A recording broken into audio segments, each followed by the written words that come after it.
Halo pemirsa, selamat bergabung kembali di channel saya.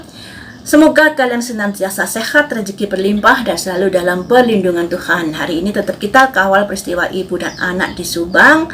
Saya ambil berita dari Dek Jabar tanggal 20 Januari 2022. Kemarin ya beritanya. Update kasus Subang terbaru, fakta jejak digital Bagasi belum dibuka, Danu tahu. Benarkah? Langsung saja ini ya. Ketika itu, kata Danu masuk ke dalam rumah untuk memastikan benar atau tidaknya. Setelah di dalam rumah, saya sempat lihat ke kamar. Lemari sudah dalam kondisi acak-acakan hingga ke lawang pintu, tutur Danu. Jadi Danu ini bercerita kalau dia masuk ke TKP dan melihat ke kamar, lemarinya sudah dalam kondisi acak-acakan hingga ke lawang pintu, tutur Danu. Mengapa lemarinya acak-acakan? Apakah yang dicari di lemari tersebut? Tanda tanya ya. Jadi apakah yang dicari oleh pelaku di dalam lemari tersebut? Kok lemarinya acak-acakan sampai ke lawang pintu? Ditambahkan dirinya melihat bercak darah di eskalator dan langsung keluar. Saat saya keluar, Pak Yosef juga keluar. Posisinya berdampingan berjalan dengan saya, tambahnya lagi. Oh, jadi Danu dan Pak Yosef ini bareng-bareng masuk ke TKP dan kemudian keluar juga bareng-bareng. Disebutkan warga menunjukkan jenazah ada di bagasi mobil dan Pak Yosef pun sempat melihat ke arah yang ditunjukkan oleh warga. Imbuhnya lagi. Dijelaskan apa yang dilihat Pak Yosef itu sudah percaya bahwa itu adalah almarhumah Tuti dan Amel. Ya, sudah percaya apa yang dilihat Pak Yosef itu almarhum Amel dan Tuti, ucap Danu. Oh, jadi Danu ini memberi pernyataan kalau Pak Yosef sudah ditunjukkan oleh warga jika di bagasi mobil ada jenazah. Dan Danu menyatakan atau menurut pikiran Danu, Pak Yosef ini sudah mengetahui kalau di jenazah itu ada almarhum Amel dan Tuti. Saya jelaskan lagi, saya ulangi lagi. Ya, sudah percaya apa yang dilihat Pak Yosef itu almarhum Amel dan Tuti, ucap Danu.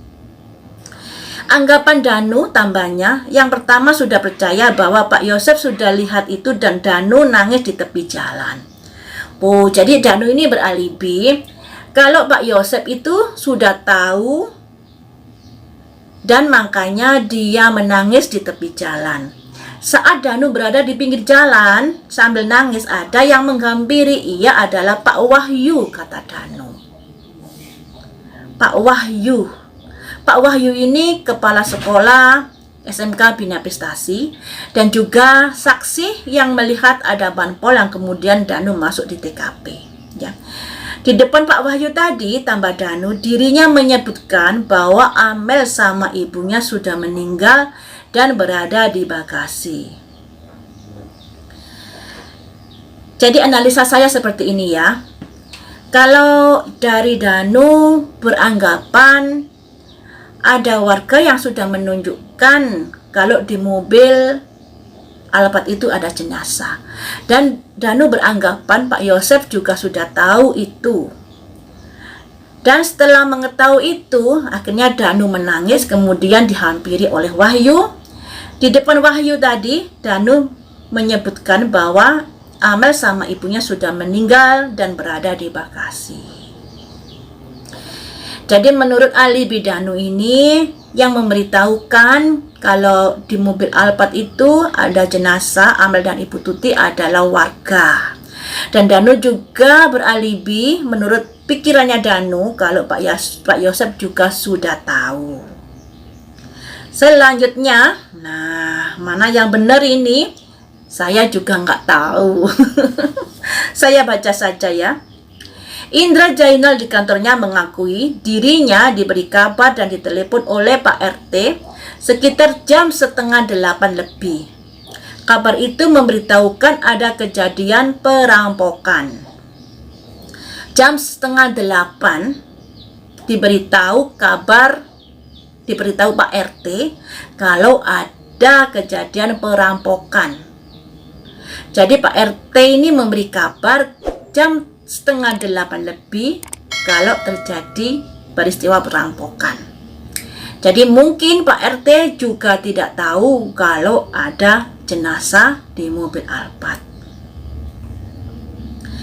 Pak RT memberitahukan ada kejadian perampokan. Nah, awalnya begitu, tutur Indra Jainal. Kemudian, kata Indra Jainal, dirinya datang ke TKP sekitar 8 kurang 15 menit. Dan di TKP sudah banyak orang, kemudian sudah ada polisi dari sektor Jalan Cagak, kata Indra Jainal. Jadi bisa dikatakan Pak Indra Jainal ini hanya tahu setelah ada banyak polisi di TKP, tidak tahu kejadian-kejadian sebelumnya. Dan semua tidak bisa masuk ke sana karena sudah digaris lain polisi. Nah, pada waktu itu saya melihat dan minta izin untuk masuk ke daerah TKP, tambah Indra Jainal. Disebutkan saat berada di wilayah area garis polisi TKP, dirinya dihampiri seorang anggota polisi dan menanyakan kaki.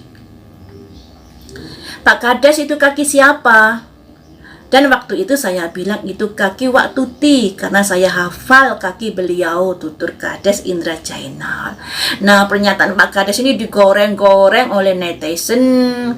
Kemudian Pak Kades ini disangkut pautkan dengan peristiwa ini. Saya rasa ya kita nggak boleh begitu ya. Kita nggak boleh begitu. Pihak kepolisian aja tidak menjadikan Pak Kades sebagai saksi, tidak disidik dan lain sebagainya. Jadi jangan kebiah uyah ketika ada seseorang yang bertolak belakang atau tidak mendukung idola kalian, kemudian kalian rame-rame membuli, kalian rame-rame menghujat, itu juga nggak boleh. Karena ini peristiwa-peristiwa yang mengenaskan seperti itu. Kita nggak mengidolakan, nggak boleh mengidolakan. Membela juga boleh sih, membela boleh, tapi juga harus dilihat perkembangan-perkembangan yang ada. Kalau peristiwa hukum ini selalu akan ada perubahan-perubahan ketika ditemukan barang bukti baru. Misalnya ya, saya pertama kali curiga dengan A. Kecurigaan saya ini mungkin karena waktu itu saya tidak mengetahui jika ada barang bukti yang lainnya. Nah, dan ketika barang bukti itu kemudian sudah di-share di publik, saya juga harus berpikir ulang apakah A ini tersangkut atau tidak, seperti itu. Makanya di sini guys, ketika ada orang yang misalnya tidak menyukai Danu atau bertolak belakang pikirannya dengan Danu, kalian juga harus bisa legowo menerima. Karena baik kubu A dan kubu B, saya bilang ini nggak bersih-bersih amat orangnya. Nggak bersih-bersih amat. Ada kejanggalan-kejanggalan yang terjadi yang dimiliki oleh kubu A dan kubu B. Ketika kalian berusaha, kubu saya harus menang, kubu saya harus menang, apapun caranya, apapun itu ya sama artinya sudah salah langkah, sudah salah jalan, ya. Ini peristiwa yang seperti itu. Siapapun pelakunya, baik dari kubu A, dari kubu B, yang penting nggak salah tangkap, itu saja menurut saya. Saya lanjutkan ya, makanya sekali lagi tambah Kades, ini adalah kronologi awal. Jadi jangan mengira-ngira karena saya paling tahu dan persis tahu di lapangan, cetusnya lagi. Kalau dipikir memang benar omongannya Pak Kades ini, karena kejadiannya adalah di area wilayahnya. Bagaimanapun Pak Kades juga tahu banyak akan peristiwa ini. Tahu banyak di sini bukan berarti Pak Kades tersangkut, bukan. Kalian jangan terlalu gimana gitu ya, hanya karena Pak Kades tidak dekat dengan Danu kemudian menyerang Pak Kades rame-rame. Nggak boleh begitu. Dikatakannya dirinya terus mengawal dan mendampingi pihak penyidik. Kemudian jelasnya lagi, kita tidak tahu semua warga yang datang dan media-media yang datang di bagasi itu ada 2 mayat. Jadi Pak Kades menjelaskan, saat dirinya datang tidak ada yang tahu jika di mobil Alphard itu ada 2 mayat. Menurut Pak Kades seperti itu.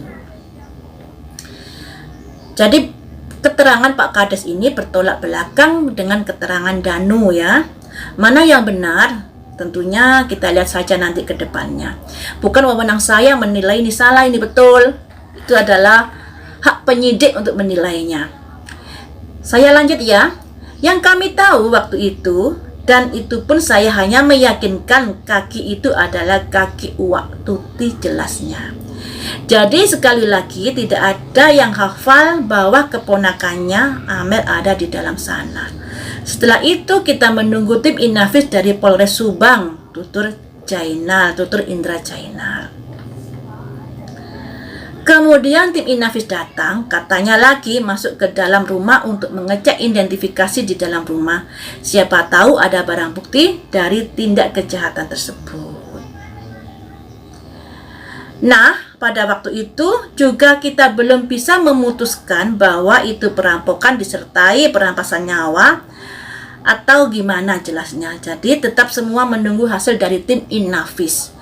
Jadi gini guys, kalau versinya Danu tadi, ada warga yang memberitahu jika di mobil Alphard itu ada 2 mayat, Ibu Tuti dan Amel. Dan Danu beranggapan kalau Pak Yosep itu juga tahu. Namun dari keterangan Pak Indra Jainal, nggak ada yang tahu kalau di mobil Alphard itu ada 2 jenazah. Bahkan awak media yang datang pun saat itu juga belum tahu. Taunya ketika tim Inafis sudah masuk dan membuka mobil Alphard tersebut. Jadi ini masih gimana gitu ya, pro dan kontra di sini saling serang, saling menyudutkan, baik Danu maupun Pak Kades. Versinya Danu seperti itu, versinya Pak Kades seperti itu. Nah, siapa yang benar, siapa yang berusaha memframing, saya di sini tidak bisa menghakimi semuanya itu ya. Siapa benar, siapa salah, kita nggak tahu. Yang jelas ada perbedaan pendapat antara Danu dan Pak Kades di sini. Nah, kita sebagai penonton di sini guys, sejogjanya nggak mengidolakan seseorang ya, karena kita juga harus bisa mengambil pelajaran dari berpindahnya Yoris ke kubunya Pak Yosep. Kalau dulu Yoris gabung dengan Danu, dieluh-elukan, dipuja-puji, bahkan dikorek dikit saja yang ngorek digampar. Saya juga merasakan digampar. Aduh, kemudian setelah Yoris pindah ke kubunya Pak Yosep, ganti menyerang Yoris ya. Kalau dulu memuja-muja, sekarang berbelok menyerang Yoris. Nah, disinilah dipertanyakan, kalian ini berpihak kepada almarhumah Ibu Tuti dan Amel atau berpihak kepada para saksi? Ketika kalian berpihak kepada para saksi, jadinya kalau saksinya yang kalian pihaki dikuliti, dicubit, pasti kalian akan gak terima, marah-marah. Padahal saksi yang kalian belain belum tentu benar ya. Makanya di sini mari kita berpikiran terbuka. Peristiwa ini begitu mengenaskan kejadiannya, makanya kita satukan suara untuk berpihak kepada Ibu Tuti dan Amel. Tidak ada lagi untuk ngidolakan, memuja-muja para saksi dari kedua belah pihak. Mau begini, mau begitu, ya kita kuliti bareng-bareng semua saksi-saksi yang kita curigai. Sehingga peristiwa ini tidak sampai berkepanjangan ya. Karena yang namanya pemikiran saya, asumsi kalian itu hanya sebatas asumsi. Yang menjadi keputusan dari pihak berwajib nanti adalah barang bukti, sidik jari, alat bukti dan lain sebagainya. Itu yang bisa memastikan kalau siapa pelakunya, tersangkanya dengan bukti-bukti yang begitu kuat nantinya. Dan kalau mengingat pernyataan Dr. Hastri bahwa Dr. Hastri sudah mengantongi nama tersangka, entah kenapa hingga saat ini masih belum terungkap. Mungkin alat buktinya masih kurang mungkin masih menemukan satu alat bukti, kurang satu alat bukti lagi untuk menjeratnya. Bisa saja itu terjadi. Atau bisa saja pelakunya dari pihak luar. Tapi kalau Bu Hastri sudah bilang sudah mengantongi nama, berarti pelakunya dari orang-orang yang sudah riwa-riwi di media sosial tentunya. Pelakunya dari bagian dari saksi-saksi yang sudah diperiksa. Ya. Itu menurut analisa saya. Dan semoga saja kita desak pihak yang berwajib untuk segera mengumumkan siapa pelakunya. Jangan lama-lama, harus berani mengungkapkan, harus berani mengumumkan. Karena sebenarnya bukti-bukti di TKP ya sudah ada loh ya. Tapi nggak tahu lagi kalau versi kepolisian apakah itu kurang masih bisa saja itu terjadi. Aduh. Baiklah teman-teman, sampai di sini untuk analisa tentang mobil Alphard yang ada 2 jenazah di Bekasi, versi Danu dan versi Pak Kades, mana yang benar, mana yang salah, mana yang memframing dan lain sebagainya. Kita lihat saja ke depannya nanti menurut versi kepolisian. Lain waktu kita sambung lagi dengan ulasan yang lainnya. Terima kasih sudah setia menonton di channel saya.